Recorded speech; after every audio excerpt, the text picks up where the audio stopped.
Polisi mengungkap pelaku pembunuhan EH, 4, bocah yang ditemukan tewas di dalam karung di kota Cilacap, Jawa Tengah. Pelaku merupakan tetangga korban berinisial GR, 20. Pelaku GR adalah tetangganya, ungkap Kapolresta Cilacap Kombes Budi Adhibuwono saat konferensi pers, Sabtu, 31 Januari 2026. GR merupakan anak dari pemilik rumah yang menjadi lokasi penemuan mayat bocah dalam karung. Keluarga pelaku berasal dari Purbalingga, mengontrak rumah di Cilacap, kata Budi. Budi mengatakan, tersangka ditangkap di wilayah Bobotsari, Kabupaten Purbalingga, pada Jumat, 30 Januari 2026, sore. Kemarin kami sudah berhasil mengamankan pelaku di Bobotsari.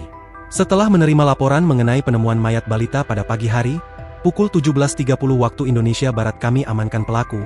Semalam sudah kami bawa ke sini, ujar Budi. Diberitakan sebelumnya, seorang bocah perempuan di kota Cilacap ditemukan tewas Jumat pagi setelah sempat dilaporkan hilang sehari sebelumnya. Korban ditemukan dalam kondisi terbungkus plastik hitam di dalam karung yang tergeletak di tengah permukiman warga, tak jauh dari rumahnya.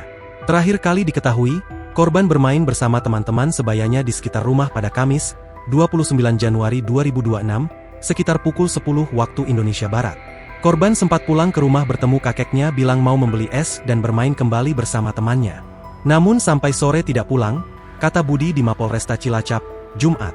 Keluarga dan tetangga kemudian melakukan pencarian, namun hingga petang tak kunjung ditemukan. Korban kemudian ditemukan oleh seorang di dalam karung yang berjarak sekitar 20 meter dari rumah korban.